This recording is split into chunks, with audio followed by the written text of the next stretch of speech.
Tribulação, então, aqueles que creem em Jesus, em Cristo, a história de Cristo, eles sairão daqui da Terra, porque a Terra, pelo que eu estou entendendo, a primeira parte da Terra vai estar uma loucura, vai estar um caos, é o juízo final, a loucura e tal. Então, é interessante que você não esteja aqui nesse período. Não, a gente que crê quer muito não estar. Vamos falar da tribulação, porque pelo que você me falou é o seguinte, então, vai ter o anticristo, segundo a Bíblia, né? Vai ter o anticristo ele é o cara que é o falso profeta, que vai trazer uma paz, e essa paz, obviamente, vai virar um caos daqui a pouco. É só uma correção aí. Sim. Ele não é o falso profeta, porque vai haver um falso profeta. Ah, também tem O isso. anticristo é um líder político. Ah, O entendi. falso profeta é um líder religioso. Ah. Ele vai ter o apoio de um líder religioso que vai dizer, olha, ele é o Messias que todo mundo E esperou. todo mundo vai acreditar. Todo mundo vai acreditar. E aí depois vai... Vai acreditar por conta da paz que ele vai fazer que ninguém conseguiu. Sim. Você já imaginou sentar um muçulmano, um cristão e um judeu e falar, vamos acabar com a briga, vamos aceitar Então eu cada tô um com outro? medo que eu já propus isso daqui, eu tô achando que eu sou anticristo. Porque eu propus, né? a Um gente já dia é. na pauta, vamos botar os três juntos aqui. Talvez eu Fazer um- seja. Vocês têm que me matar, pelo amor de Deus. Não, brincadeira, pelo amor de Deus. O cara entende de cerrado, vira corte, né? Piada. Sei lá, o cara me perseguindo aqui em Moema. Mas é o seguinte, vai vir então o anticristo, vai ter o falso profeta e Jesus vai aparecer, né? Como você falou na primeira aparição dele. Na primeira, só para aqueles que creem nele. Ele Isso. vai levá-los. O mundo vai ficar assombrado. Tem até um filme famoso, Deixados para Trás, Left Behind. Tá. Foi até feito pelo Nicolas Cage, entendeu? É esse arrebatamento que vai fazer desaparecer Então, mas milhões de Jesus pessoas. não vai trazer a paz? Antes da paz, ele vai trazer o juízo. Então, Entendeu? do juízo final. O juízo que ele vai trazer para o mundo é, literalmente, vai ter o viés da natureza, vai ter terremotos, vai ter maremotos, vai ter aquecimento global violento. Tudo isso que está acontecendo, a ciência dá uma explicação, mas a Bíblia já diz. A Bíblia diz que a Terra ia aquecer muito. Tá. E que as pessoas vão morrer por causa de calor. Mas é para daqui a 100 anos, né? Não, pode. Não, Pode ser que com a vinda de Cristo isso se intensifique, entendeu? não, mas não Mas quero. a grande tribulação, os 7 anos da tribulação, você já ouviu falar dos 4 cavaleiros do Apocalipse? Já. Então, cada um desses cavaleiros, então, no início da tribulação, eles representam um juízo de Deus. O cavalo branco é o que traz um discurso de paz, mas é a falsa paz, é o próprio anticristo. O cavalo vermelho é guerra. Vai haver guerra no mundo. Nós estamos já caminhando para isso, mas vai ser guerra, não é só uma bombinha que outra ali, vai ser guerra mundial. Sim. O cavalo negro é fome e peste. O que acontece como consequência de uma guerra de proporções globais? É morte, doenças e pestes. E o quarto é o cavalo verde. Na verdade, a tradução é amarelo, mas no original da Bíblia é chloros. Chloros no grego é verde, de clorofila, por exemplo. Sim. E muita gente fala, mas o que seria? Eu tenho uma teoria, que é o islamismo. Você pode notar como a grande maior parte das bandeiras dos islâmicos tem verde. E, por exemplo, as mesquitas, aqueles minaretos, todos iluminados em verde.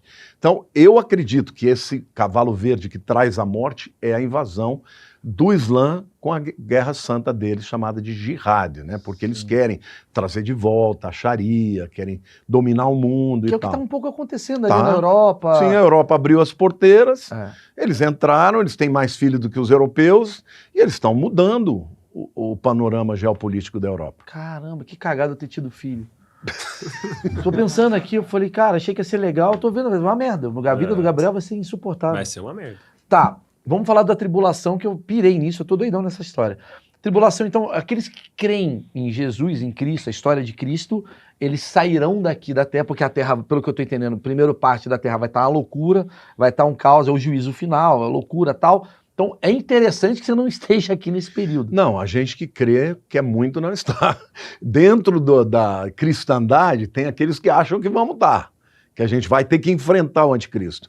Eu, pessoalmente, acho que não, por razões que não dá para explicar aqui. É Então, muito- Lamartine, mas assim, pô, botar o Matheus aqui. O Matheus não acredita muito na história de Cristo, mas é um cara do bem, legal, Sim. paga as contas em dia, Exato. veio aqui, ajudou outro dia uma senhora a atravessar a rua. Exato, cuido bem das minhas filhas. Aí ele é obrigado a viver essa escuridão toda só porque ele não acredita? Não fica meio pesado? Não, porque nós estamos aqui para mostrar o caminho.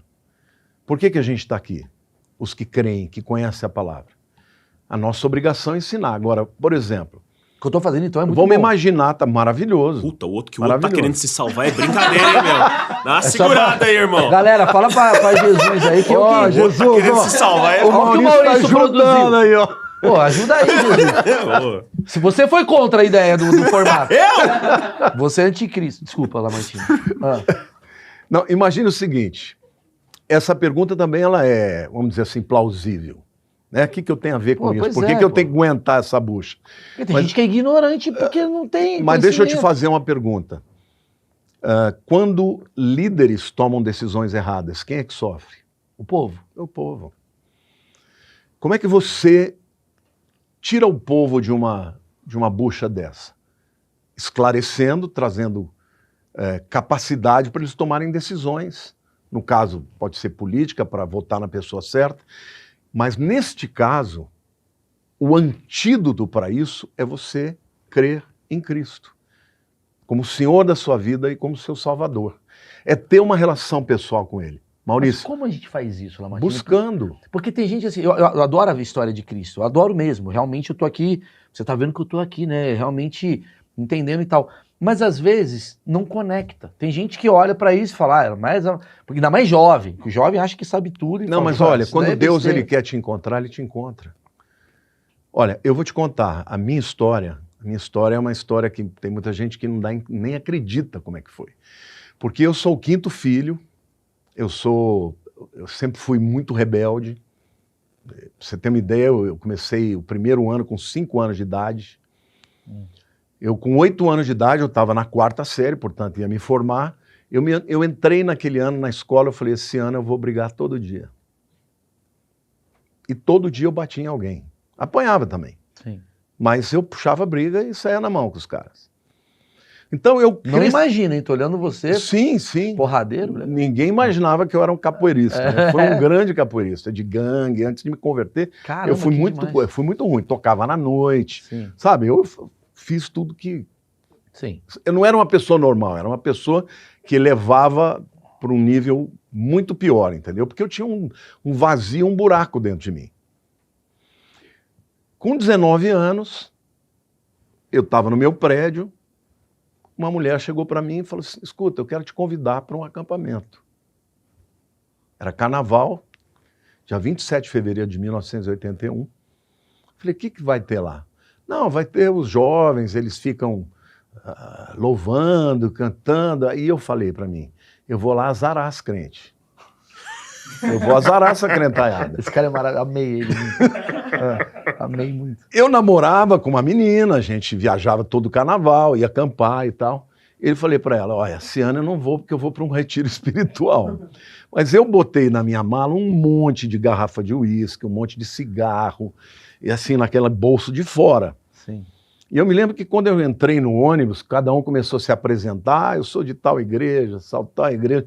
Chegou na minha vez, eu fiquei todo constrangido, eu falei, meu nome é Lamartine, eu sou católico. Católico nada, eu falei que era. Quando eu chego naquele acampamento, tinha 800 jovens. Eu falei assim, bom, eu preciso ver quem que eu vou azarar aqui, né? Quem que eu vou dar uma investida. Mas na primeira noite, o pastor foi lá e começou a pregar, e eu falei assim, quem foi o desgraçado que contou a minha vida para esse cara? Ele falou da minha vida, falou do meu coração, da minha raiva. Eu era um cara que tinha muita raiva. Pra você ter uma ideia, com 12 anos, Maurício, eu morava no interior, em Olímpia. Eu estava jogando basquete lá no fundo da minha casa, meu pai chegou com uma cinta e me deu uma surra que eu até urinei, de tanto que eu apanhei. Aí quando ele terminou, eu falei, eu tô apanhando por quê? Não, porque você estava jogando merda dentro do carro das pessoas. Eu falei, mas eu estava aqui. Não, meu amigo ligou dizendo que você estava fazendo. Eu não estava. Daqui a pouco chega a minha irmã. A gente ia mudar de Olímpia para São Paulo, então ela estava fazendo uma despedida com as amigas. E amigas, amigos, eles foram para os carros no interior, todo mundo deixa aberto, pegava cocô de cavalo da rua, de cachorro, Molecagem. e esfregava no carro dos outros. Meu pai perguntou, você estava fazendo isso? Ela, eu estava, pai. E o Lamartine? Não, ele não estava. Ele não tocou o dedo nela e nem me pediu perdão. Naquele dia eu falei para ele assim, olha, vai ter o troco. Quando eu crescer eu vou te dar essa surra. Pode esperar. E eu nunca mais esqueci. Com 15 anos eu já estava em São Paulo, já era capoeirista, já era um menino grande, né? Mas eu brigava muito. Eu devia ter o diabo no corpo e eu adorava bater nos outros também. Chegou um primo dele, do interior, estava conversando, e o meu pai uma vez lá atrás tinha dito assim, olha, se um dia eu te pegar fumando, eu vou fazer sem engolir aceso. Aí ele me ofereceu cigarro, eu falei, eu aceito sim. Fumei, comecei a fumar e jogar fumaça na cara dele. Quando o cara foi embora, ele se levantou e falou assim, moleque, você me desonrou. E eu olhei no olho dele e falei, olha, você lembra aquele dia que eu te falei que ia ter troco? Teu dia chegou. Ele olhou nos meus olhos, ele fugiu para dentro. Minha mãe parou no corredor assim e falou assim, olha, só se for por cima do meu cadáver. Falei, mãe, por causa da senhora ele vai viver hoje. Mas que ele nunca mais se dirija a mim. Eu saí de lá, eu dei um murro no elevador de ferro, né? Aquelas placas. Ficou a marca de todos os meus dedos, de tanto ódio. Daquele dia até os meus 19 anos, nós nunca mais falamos. Quando eu voltei do acampamento, e esqueci de dizer que no dia que eu fui entregar minha vida para Cristo, as pessoas me abraçavam e tal, eu disse, foi no primeiro dia, eu falei, olha, se você me aceita, eu quero conseguir largar o cigarro, porque eu nunca consegui. Se eu não conseguir e eu tiver que fumar, eu vou fumar no meio desse povo e vou dizer que você não existe. Maurício, passou sexta, sábado, domingo, segunda, terça. Na quarta-feira a gente estava voltando, paramos num posto e eu vi uma pessoa acendendo um cigarro. Naquele momento eu entendi que Deus me aceitou. Então foi Ele que me buscou. E naquele momento ninguém me precisava provar, porque eu pegava bituca do chão, eu não conseguia ficar sem fumar. Entendeu? E aí eu entendi que Deus tinha me aceito, tinha perdoado os meus pecados. Aí eu cheguei para o meu pai, quando eu voltei do acampamento, pedi perdão, dei um abraço nele e falei, pai, me perdoa, quero dizer que a partir de agora o senhor tem um novo filho. Meu pai olhou assim, ficou quieto, não falou nada. Isso foi em fevereiro. Em agosto ele me chamou, falou, filho, vem cá no meu quarto. Eu falei, tá bom, o que houve, pai? Eu queria aceitar o seu Deus. Ué, mas o que aconteceu? O filho que ele me deu só pode ser um Deus verdadeiro. Você não é a mesma pessoa. Você me batiza? Eu falei, mas pai, eu não sou pastor. Mas você vai ser. A primeira pessoa que eu batizei, Maurício, foi o meu pai. Então, caraca, na verdade, demais, né? foi Deus que me buscou. Então, eu creio que quando existe sinceridade, se alguém é sincero para Deus e fala, eu gostaria que o Senhor pudesse entrar na minha vida e me perdoar, ele te busca. Você vê o Danilo, seu amigo. O Danilo é um cara que crê. Crê para ele, é todo daquele jeitão dele, né? Humorista e tal, mas quando ele fala da fé dele, ele fala sério. Por quê? Porque ele tem uma experiência com Jesus. Então, não é só uma questão intelectual, é uma questão pessoal. Se você um dia de verdade falar, Deus, eu gostaria de ter uma experiência com o Senhor. Ele vai criar circunstâncias, às vezes pode estar sozinho. E ele te visitar, você sentir a presença dele. No meu caso, foi a prova de que ele me amava e que ele me aceitava, porque eu deu um branco mesmo, assim, eu não lembrava de cigarro. Pô, mas eu achei interessante que você até falou uma coisa que... Eu até trouxe aqui o Rodrigo Silva. Sim, gosto muito Rodrigo dele. da Silva ou Rodrigo Silva? Rodrigo da Silva. A gente bateu esse papo, cara, mas explodiu o vídeo dele tão bom, assim, que ele fala disso também, das pessoas buscando fé e tal. E ao mesmo tempo, preciso te perguntar, até uma coisa que eu perguntei para ele. Você acha que Jesus se reconheceria nas igrejas de hoje? Na grande maioria, não. Não. É o que eu estou te falando. Se ele viesse, ele ia ser o politicamente incorreto. Infelizmente, ô Maurício, algumas igrejas estão focando nos usos e costumes.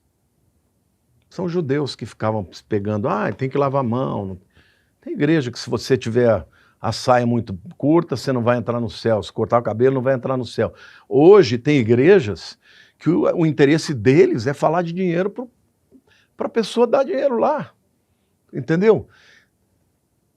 Jesus ele não veio para pessoas politicamente corretas. Ele veio para aquele que deseja ter um encontro com ele.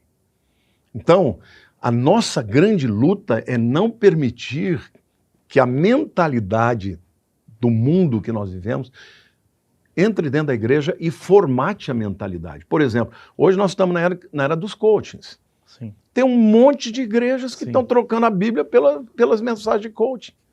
Mas Jesus nunca prometeu ninguém para ficar rico. Aí o cara pega o código, vai daqui que você vai... Esses caras se falam como cristãos, mas não são. Inclusive, o pouco de conhecimento que eu tenho, Jesus contestava os líderes religiosos. Ele contestava exatamente pela falsidade, pela hipocrisia. Jesus chamou os caras de sepulcro caiado. Você sabe o que é isso? Não. Sepulcro caiado é um túmulo que eles pintavam de branco por fora, mas por dentro é podre, tá? É morto. Eles diziam, vocês por fora, vocês têm roupa de cristão, não de cristão, mas de judeus, e por dentro vocês são malignos. Mas como é que faz, Lamartine? A pessoa que quer demais seu papo, você é pastor, você trabalha com isso, tal, você vive, você vê que você é um cara bem estudado, você fala de geopolítica, você passou por uma situação, mas assim, tem muita gente que quer talvez encontrar essa palavra, quer encontrar esse acolhimento que você está falando. Até para se proteger do arrebatamento lá que você falou lá, né? Da tribulação. Como é que o cara faz? Porque ele fala, beleza, eu quero encontrar Deus. Aí ele vai na igreja, aí o pastor, que é o novo líder dele, fala uma série de coisas, esse cara começa a se converter para um lugar meio errado. Como é que sabe o que é certo? Eu diria que você tem que pregar o evangelho dentro da igreja hoje, porque tem muitas pessoas que acreditam que são, mas não são. Uma pessoa que acredita que se converter é ficar rico, ou acredita que bênção é ter uma Porsche na garagem, uma pessoa dessa não entendeu. Ela não conheceu a Cristo. Quem conhece a Cristo, se você quer crescer no cristianismo, você tem que estudar a Bíblia, você tem que estudar a vida dele. Uhum. Cristo amava os pobres. Cristo amava as pessoas que ninguém amava. Cristo amava. Tem uma parábola que é chamada a parábola do grande banquete, que é uma coisa maravilhosa que Jesus conta. Ele disse que um rei deu uma festa, um banquete, e chamou primeiro os nobres. Os nobres falaram, não posso, eu tenho isso aqui, eu tenho que comprar um campo, eu tenho uma festa para ir. Não foram. Estes que eram a primeira linha eram os judeus da época. Eles conheciam tudo das escrituras e não aceitaram o Messias quando ele veio. Aí ele vai e manda buscar um segundo tipo, que são as pessoas normais. Aí ele disse, mas vocês peguem esses pela mão e tragam para o banquete. Então, é você, sou eu, são pessoas normais, que não é o outcast, né? Não é aquele que ninguém rejeita, mas também não é o top, que não é a pessoa... Pessoa. Normal. Mas aí ele fala, agora tem um terceiro grupo, que são aqueles que a sociedade odeia. Você vai, pegue-os no colo e arraste-os para dentro. Sabe o que é isso, cara? É Deus falando, literalmente, que aquela pessoa que ninguém quer dentro é a prostituta, é o travesti, é o cara que está atolado nas drogas, é o bandido. Até para esse, Deus tem solução. Quer dizer, qualquer julgamento que existe hoje de internet, de esse cara é um não sei o quê, drogado, não sei o quê, Não isso é entendeu. extremamente o oposto. Não entendeu que Jesus veio para eles. Agora, isso não quer dizer que a pessoa precise viver naquela vida, não. Mas ele é um ser humano para quem Deus olha e se compadece. Quer dizer, fazendo um exercício de achismo, animal esse papo, se Jesus viesse para cá, vamos botar aqui agora, Jesus está aqui agora, a gente já... Ele ia na Cracolândia. É, isso que eu queria saber. Ele ia estar no meio da Cracolândia. Ele ia estar lá. Ele não ia estar só no meio dos bambambam, dos caras fazendo network. Sabe? Tem gente, hoje, sabe, o mundo valoriza as pessoas, primeiro, o poder, né? o prazer acima do propósito. o ter acima do ser e o parecer acima da verdade. Quanto você tem na tua conta não vale nada para Deus. A Bíblia diz, o que o homem vale não é por aquilo que ele tem. É aquilo que ele é, né? Aquilo que ele é. É o coração. Deus olha para o coração. Então, eu acredito que existe um aspecto de Deus olhar para o coração do homem e falar, esse camarada, ele tem um desejo de me encontrar, só que sozinho ele não vai conseguir. Então ele cria as circunstâncias para que isso aconteça. Aconteceu na minha vida, porque mesmo eu no meio daquele ódio, eu causava. Todo lugar que eu ia, eu era expulso de colégios, entendeu? As mães dos meus amigos todos diziam, a mulherada sempre junto, né, que tocava maravilhosamente violão, chavecava todo mundo. Os caras queriam estar comigo, só que eu era um cara do mal. Eu gostava de bater nos outros, eu gostava de causar, entendeu? Sim. As mães, de forma natural, podiam até dizer, ó, esse cara não é uma boa companhia para os meus filhos. Mas quando eu me converti, que Jesus mudou minha vida, aí elas pediam para mim, olha, vai lá falar para o meu filho que ele está nas drogas. Muitos dos meus amigos morreram. Morreram de AIDS, morreram de se drogar, de se picar. Isso não aconteceu comigo. Agora, dentro de mim, eu falava, se tem algum Deus, eu queria conhecer. Cara, o que Jesus, hoje aqui, ele diria sobre poder? O que você acha? O poder é aquilo que corrompe, né? O poder é necessário. Mas você sabe que quando Jesus, antes dele começar o ministério dele, logo depois do batismo ele foi para o deserto. E lá ele jejuou 40 dias. E o diabo apareceu para ele. E o diabo, já sabendo o que ele ia fazer, ofereceu algumas coisas. A primeira coisa que ele falou, olha, você está com fome depois de 40 dias sem comer? Transforma essa pedra em pão. Você não pode fazer isso? E Jesus disse, nem só de pão viverá o homem. Disse, não quero. Aí, depois ele levou Jesus para o pináculo do templo, era um lugar alto, embaixo tinha um precipício, um vale chamado Vale de Cedron. Ele falou, se joga. Duvido que você se jogue. Porque está escrito que aos seus anjos dará as ordens para que te sustenham. Você não é o filho de Deus? Então prova. Se Jesus tivesse feito isso, ele estaria se submetendo à sugestão do diabo. Jesus repreendeu e não fez. Aí o diabo mostrou os reinos desse mundo. Ele falou, olha, eu te dou tudo isso se você se prostrar e me adorar. E Jesus falou, só a Deus adorarás. Ainda hoje, Satanás quer dominar as pessoas pelo prazer, é a fome, os apetites sexuais, é a sexualidade sem compromisso. Você casou, você fez um compromisso com ela. Entendeu? Então, vai ter tentação com outras mulheres bonitas? É óbvio. Mas isso não significa que você deva fazer. O poder é também uma tentação, porque o poder tira a necessidade de depender de Deus. Por que Deus fala, nos ensina a orar, o pão nosso de cada dia nos dai hoje? Por que ele não fala, ó, me dá aí 50 milhões de dólares para eu ficar bem pro resto da minha vida? Porque Deus quer que você confie que a tua provisão vem dele no dia a dia.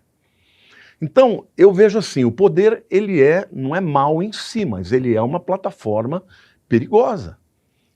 Porque muitas pessoas chegam ao poder até com sinceridade, mas depois, para permanecer lá, Sim. se vendem, né? Jesus seria progressista ou conservador? Nenhuma. Nenhuma. Porque dos dois lados você tem coisas erradas. Eu vi um post outro dia assim, Marx sentado com Jesus, e o Marx virou para Jesus e falou assim, você foi o primeiro comunista. E Jesus falou, eu multipliquei os pães e os peixes, e não os pobres. Ou seja, a liberdade para que cada um possa crescer, possa prosperar, isso vem de Deus. Na própria parábola dos talentos, a Bíblia diz, para um ele deu 5, para outro deu 3, para outro deu 1. Agora, para cada um deles, ele esperou que ele administrasse e multiplicasse.